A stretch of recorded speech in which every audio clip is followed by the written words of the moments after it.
अहिले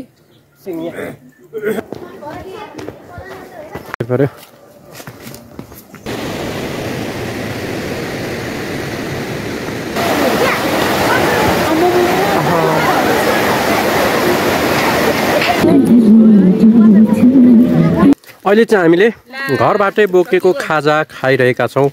अब बाक्सिला प्रवेश गर्न मात्र 10 मिनेट छ।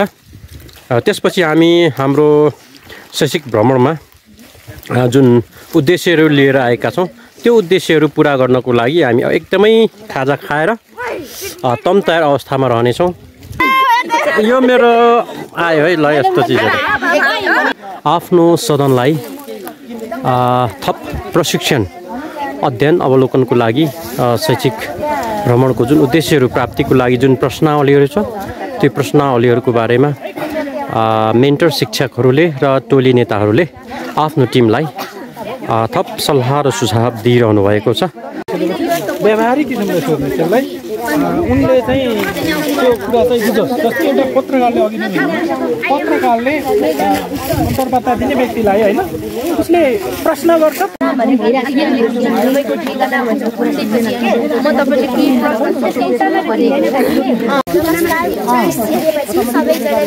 नमस्कार धन्यवाद भनेर शुभ नामहरु है त सामान तपाईले बेच्नका लागि चाहिँ के अपनाएर चाहिँ तपाईले धेरै सामान बेच्न सक्नुहुन्छ। यो त तपाईले हामी बाक्सिला बजार आइसकेका छौं। अब हामीले हाम्रो जुन अध्ययन भ्रमणलाई उपलब्धिमूलक ढंगबाट अगाडि बढाउने छौं, जसको लागि अब हामी तयारी अवस्थामा एकदमै म तपाईहरुलाई एकचोटी बाक्सिला बजार देखाउने छु।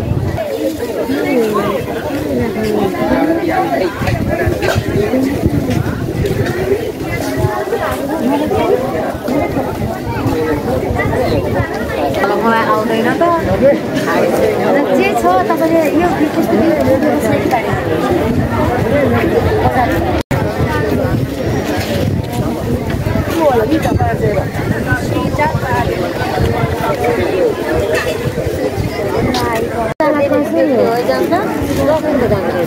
यो चाहिँ कसरी हो बोजू? एउटा दाम हो। अब हामीलाई एउटा समय दिनुभएकोमा तपाईलाई धेरै धन्यवाद छ। धन्यवाद। तपाईको शुभनाम मेरो युवराज खनाल। सामानहरु चाहिँ कता बाहिरतिर काठमाडौँ पठाएको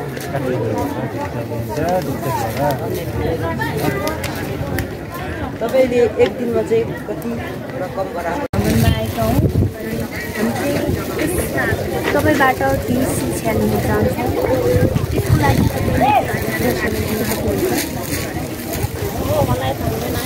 होइन त्यो त्यस्तो मान्नु पर्दैन। यो कतिमा लिनुभयो सर? यो 2000 भन्दै हुनुहुन्थ्यो। अनि अहिले कतिमा लिन सफल हुनुभयो? 1400 600 14 भने कहाँ 14 भनेर मात्र फिर्ता।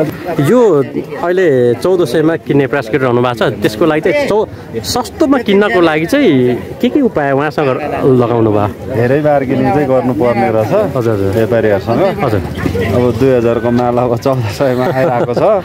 अर्को कुरा जस्तो उहाँको मन पगाल्ने तरिका चाहिँ के अपनाउनु भयो कि? त्यो चाहिँ खासै भएन। ए हो त्यो चाहिँ यस्तो हुन्छ। अब जुन सामान हेरियो त्यो सामान आफूले पनि मूल्याङ्कन गर्न सकिन्छ हैन।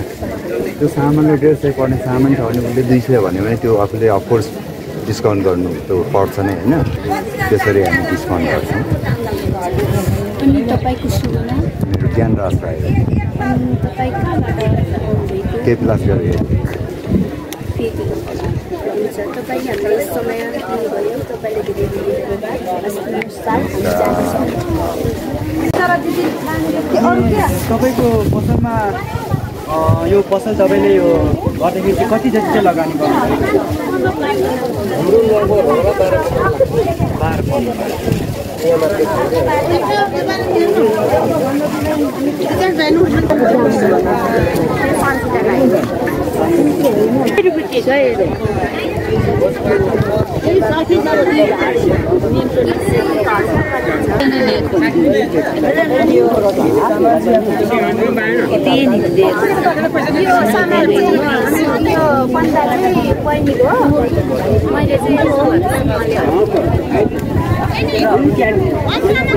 मेरो नाम सन्तोष सन्तोष हजुर सन्तोष मामा किन्ने हो घर हजुर ए हस् धन्यवाद अनि यो यसमा तपाईँको कति जति लगानी भयो नि यसमा लगानी हुन्छ कति जति सरदर अन्दाजी अन्दाजी अब लगानी त्यस्तै 7,000 जस्तो नै 6-7 हजार हजुर अब यसलाई तपाईँले बेचिसक्दा कति जति सरदर अब आफूले दुःख गरेको होइन अब दुःख गरेको त निकाल्नै पर्यो होइन त्यसमा त कति जति फाइदा आउँछ यो 7,000 जतिमा 7,000 चाहिँ 2-3 हजार 2-3 हजार है ए ठिक छ आज यो कतिवटा ल्याउनु भएको थियो आज यति नै हो ए हो अनि बिक्री भएको छैन छैन ए एक हप्तामा कतिवटा जति बिक्री गर्नु भएको छ अरू बेला बेला चाहिँ 2-3 वटा बिक्री हुन्छ होइन ए हस् धन्यवाद भनेपछि यो तपाईँले गाउँमै उ गर्नुभएको है कमाउनु भएको नि ए हस् धन्यवाद हस् तपाईँको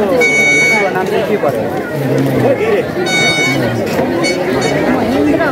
महेन्द्र पेसा हजुर मेरो यस्तै हो घरि व्यापार सेपार गरिन्छ घरि यताउता त्यही हो यो मात्रै के अरू कृषि त अब गाउँको मान्छे हजुर कृषि त गर्नै पर्यो नि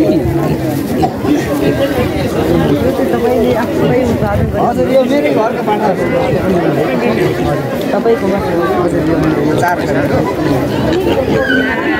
तपाईँले यसमा त के लगानी गर्नु लगानी त तपाईँको अब त्यसै भइहाल्छ यसले चारो खान्छ है अब त चारो पनि अब पैसा पनि आउँदैन लगानी नै छ तपाईँ के गर्नुपर्ने दिनुपर्ने अथवा नदिनुपर्ने तपाईँहरूले कुनै आवश्यकतामा कोही कुरा सहायतामा आउनुहुन्छ कि अर्को कुरा एउटा हुन्छ होइन तपाईँहरूले एउटा बजारको लागि एउटा सोको लागि गर्नुभएको कि यो कुरा चाहिँ मैले राम्रोसँग बुझ्नु सकिनँ स्पष्ट विद्यालयबाट चाहिँ 1 वर्षमा चाहिँ शैक्षिक भ्रमण जाने गर्छ अनि शैक्षिक भ्रमण भन्दाखेरि चाहिँ